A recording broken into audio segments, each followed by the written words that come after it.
Big day. Big day. Look at this. Look at this. Johnny Itadori Yuji.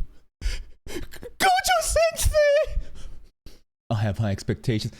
We got JJK coming back. One day, I have a Kenjaku cosplay bot, and I have the queue. Now, I just want to do a skit where I literally just reenact that scene from End of Shibuya incident. We got English subs for JJK Season 4, which is like Season 3 Core 2, but they're marketing it Season 4. Fuck it, let's go in. Does anyone remember what's going on? I remember Miwa was ore farming.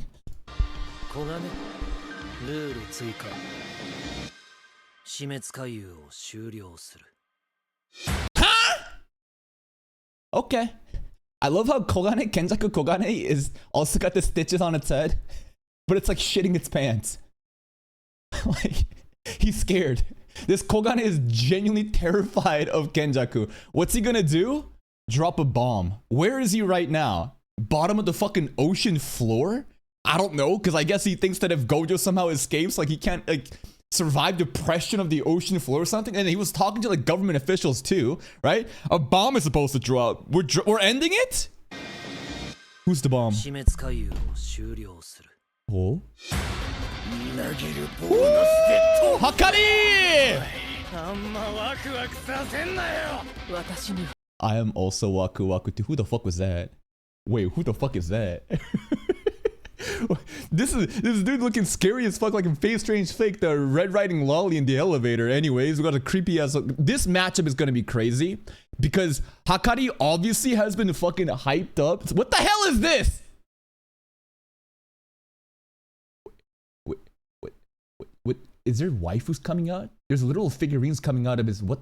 I don't fucking know, bro. I don't know. We'll see what his cursed technique and domain expansion is all about. But Hakari has been hyped the fuck up since season 1, right? Literally, like season 1, early chapters. Bro had like black hair back then because like the design, I guess, Gege didn't really know what to do with it. Or people talk about blonde hair and black ink, whatever. But like this dude is up there with Okutsu Yuta. Up there. And then even Yuta last season said what? Shit, if Hakari's having a good day, I think he could beat me. And then Maki said, come on, bro. And then on the other side, you have a person who's been seeking for Sukuna. You have an ancient sorcerer who's been seeking out Sukuna. This dude also has an unreal fucking narrative and hype. And for these two to be starting off season 4, gonna be fucking crazy. Ooh. I'm Waku Waku too. Maki? Yuki? Choso? Okay, they're doing something. Okay, fucking finally.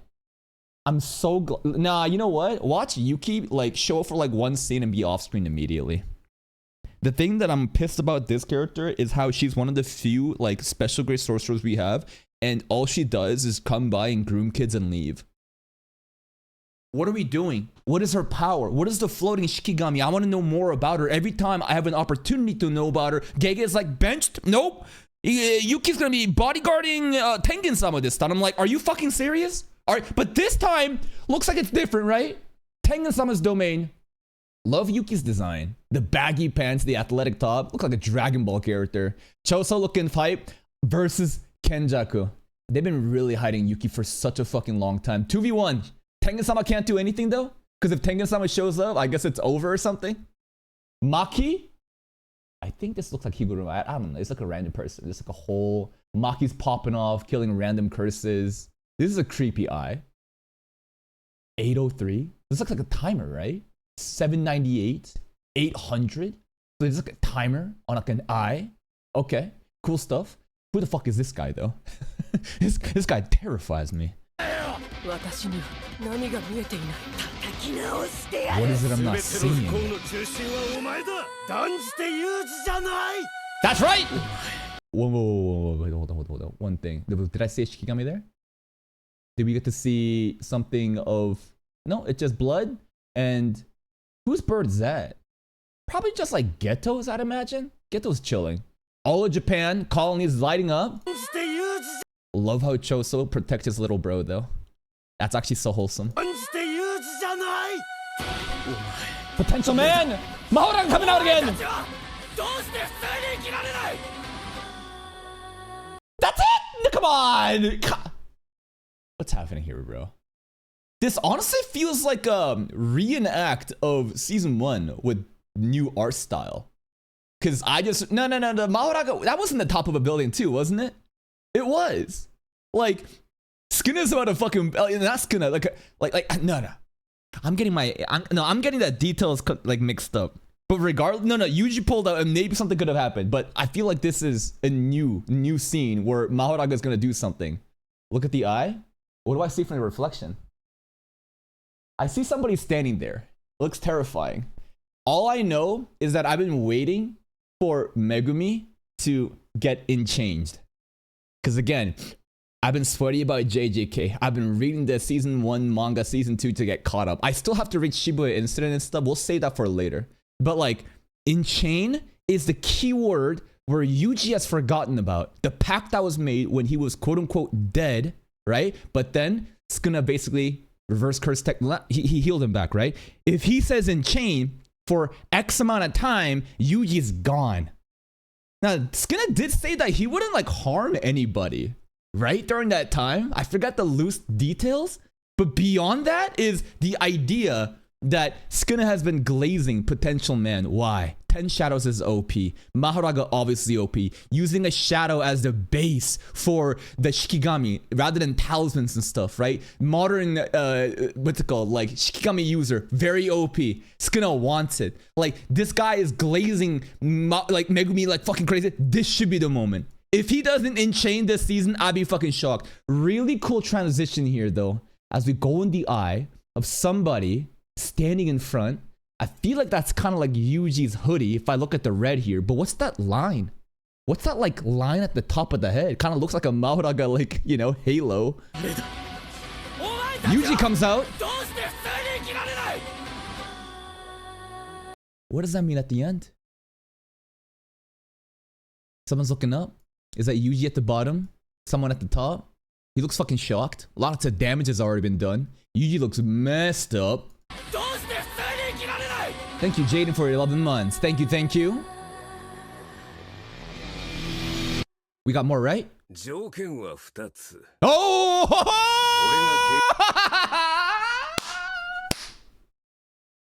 Okay, it's called extension now. They had to do this. Nah, ain't nobody fucking remember this shit, bro. You think anyone's gonna remember this shit from season 1? Bro, come on. If you're not locked the fucking people gonna hear gonna say in chain or extension, they're gonna be like, huh? What was that? Okay, we got a new version of the contract. Yeah, 1 minute. How is it gonna take Megumi's body in that time though? Yeah. That's so fucking hype. Diligently in production. That's actually unreal how they made that one scene that I've been sweaty just like talking about over and over again to remind people, guys, there's a big player coming out to play. And Sukuna is an official member of the Culling games. And who knows how far back Kenjaku and Sukuna goes, but this is clearly part of their plans. Kenjaku wants just to see the greatest fights ever, to hone in on cursed energy and for people to like evolve, right? Using their deeper understanding of cursed energy. You listen to the monologue, the speech versus Kenjaku and Yuki at the end of Shibuya Incident. He basically tells you his motivations. Sukuna, obviously, the greatest of all time coming out to play. But beyond that too, wouldn't Kenjaku want to see Gojo and Sukuna? And of course, that's going to be a crazy fucking hype that a lot of people are saying maybe it's going to be a movie. Who knows what's going to happen? That's going to be the arc after this. Fucking insane. Culling Games Part 2 is coming back. The trailer looks so hype. So many hype matchups. So sum it up, we're going to be dropping a bomb. And the bomb is Hakari. No, the bomb is not Hakari. I don't know what Kenjaku is doing really. I thought that maybe the bomb is a figurative bomb like Sukuna to end the game or something. I feel like that does make sense. If it's a literal bomb, I'd be kind of shocked. Hakari versus Kashimo, lead off the core 2, gonna be fucking insane. If Hakari loses here, it's gonna be very bad. Cause like, you know, come on, right? Like I feel like Hakari has to win. it's just such a bad look for him to be hyped up all this time, for him to be shown here, and then he just loses. But if he wins versus Kashimo, he looks so fucking bad too. This is a matchup. It's like fucking YouTube boxers, you know? No one really wins at the end because both sides are just like, they're expected to win. And like, you lose. Oh my god, that's gonna be fucking embarrassing. I hope that there's like a good context or a reason for why one side lost to the other to keep the power scaling vague, because these are some great characters. Nice animation. This part looks really interesting with Maki, maybe more low-key, right? Maki's talking about, what can't I see? What can't she see? She has basically Toji's heavenly restriction, all the conditions met, and she should be able to just perceive the curses too now. But there's like an eye, there's some pun going on where Maki's fighting against like a big eye thing with some GG in there too. This part is very interesting because Kenjaku has been just talking to Donald Trump apparently. Uraume's there too!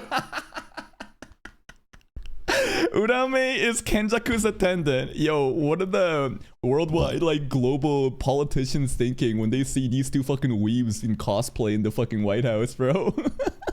So is this the anime? You guys watch anime? Is this the thing that you called cosplay? It's cute, I guess. It's fun.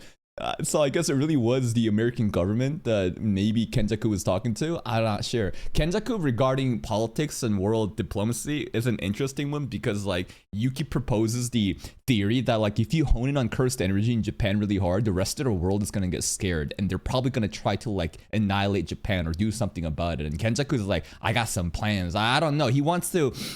Because remember, sorcerers are very rare and they only really exist in Japan. Miguel's like an outlier. So I don't know what he's really thinking behind the scenes, but this is going really beyond, you know, the Culling games. Yuki, Choso, Kenjaku. I feel really worried for this matchup because, like, I see no reason how Kenjaku would lose here. I think this guy is, like, the antagonist of the series. Unless there's some hidden boss, like they're gonna drop in her fucking head like in Naruto at the end. It's just hard for me to believe that Kenjaku's gonna lose to Choso and Yuki. I'd love to see how Yuki fights. I swear to God, if they cuck us once more and they hide this girl, God fucking damn it, bro. Tengen-sama's too busy doing a podcast in the in the background. She has to fucking narrate. It'd be so funny if Tengen-sama narrates this fight, actually. Yuki and Choso at this moment were fighting against Kenjaku to protect Tengen-sama, while Tengen-sama was busy narrating the entire fight itself. Megumi and Yuji here. Probably the biggest part, right? What's the reflection in Megumi's eyes? Most likely Sukuna. That's come out to play. So my guess at this point, because they're being so obvious about it, they literally showed the enchain. It's not enchainment, it's called extension, I guess, right? They mentioned that. So clearly that has happened. Megumi and Yuji meet up. Now is the time. I don't know why Sukuna thinks now is the time. He's had all this fucking time, but right now is the time to do so. Maybe it's because Megumi is also very tired and very like, what's the word? Tired and like fatigued. And that's why it's time to do it, to take over Megumi's body at this point. We'll see. If this is not Sukuna as Yuji, then who knows what the fuck is going on. Really cool scene here as we're like breaking through literal glass and mirrors. I don't know. And then this final scene of Megumi down there and Yuji. This scene of Yuji reminds me of when he's like bleeding out because like Sukuna tore out his heart in season 1. Remember that? So clearly shit's gone down. Most likely enchain has happened. Sukuna is out of Yuji's body. And if you actually look at Yuji's face, do you see the eyes? No, right? The Sukuna eyes. Is it even here? Kind of. Because remember, right? Sukuna is like a four-eyed, four-armed monster thing. And there's a very distinctive feature on Yuji's face when Sukuna goes in. It's hard to tell here because of all the wrinkles and line work. But even here, maybe he's gone. And I'm going to assume that is the new Sukuna in Megumi's body. That's been hyped up all this time. And this is Yuji realizing like, what the fuck just happened? And to stack it up, right? And to stack it up even more, the guilt that exists in this kid for the Shibuya incident, for all the deaths that's happened. Now, it was nice that Megumi showed up and tried to calm him down. Higuruma also had a great moment, but now here's another thing. Now he's like pretty much best friends. I understand Todo Aoi best of friend. But Megumi is like a day one. Megumi and Yuji are tight like that. They're not even necessarily rivals competing against each other. They're trying to, like a wholesome friend, trying to uplift each other. And now, he is the reason why that one good person is gone. I'm fucking hyped. It's just like ReZero. The show is fucking hype when the main character is suffering. I'm sorry, Yuji. You'll need to fucking suffer and die for our sins, because the content is so fucking good. One last time. Let's play the SUKUNA trailer one last time. 1 minute. You're gonna forget about it. Man, it's actually so crazy how Gege like planned this out in like literally the first chapters of Jujutsu Kaisen. It's there, man. You know what's another crazy fact too? Gojo Satoru said, not now, but one day, you will have curse techniques too, Yuji. Sukuna's CT will be engraved in your soul. It's there in the manga. Straight up. And this is another thing I've been waiting for. This dude is literally just brute forcing in this world of cursed energy. Everybody using fancy techniques. Bro is just fighting with brute force. And even then, he's so overpowered, it's working. Thank God Black Flash exists. I'm waiting for a fucking curse technique. But now it's gonna gone out of his body. Will that change anything? Like, I'm interested in what the details of this is gonna be. Are there remnants of Sukuna? Has he already impacted Yuji's soul where he will still develop those CT? It's gonna basically gone and took everything with him? All the kids, the pets? The CT to it and that. No, I'm with Megumi now. If we think about Megumi's 10 shadows, are you telling me that we're gonna see a Sukuna that's using Fuga, that's using Cleave and all this other shit, malevolent, you know, shrine, but on top of that, we have 10 shadows too? What? Isn't that a crazy concept? And this dude probably can train and make Mahoraga submit. And if he does that and he actually pulls off Chimera Shadow Garden, like, I don't know how this is gonna work. Like, you know how we're fighting when Megumi's fighting in Shadow Garden? You have ultimate fucking summons popping up, spamming. But I was like, what if it was Mahoraga's instead? Just imagine. I just wish that they teased one extra thing with Gojo, but I guess this isn't part of the story where Gojo's really coming out just yet, huh? We still gotta go through all this stuff, and Sukuna coming out probably is gonna be the final thing of Culling Games Part 2, right? I don't think that, like, this is gonna be what's setting off Part 2.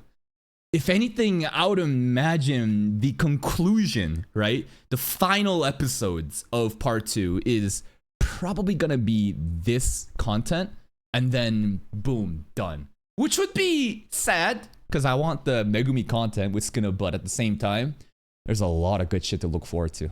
Hakari versus Kashimo first, baby. We'll see. That's it from me. Goodbye.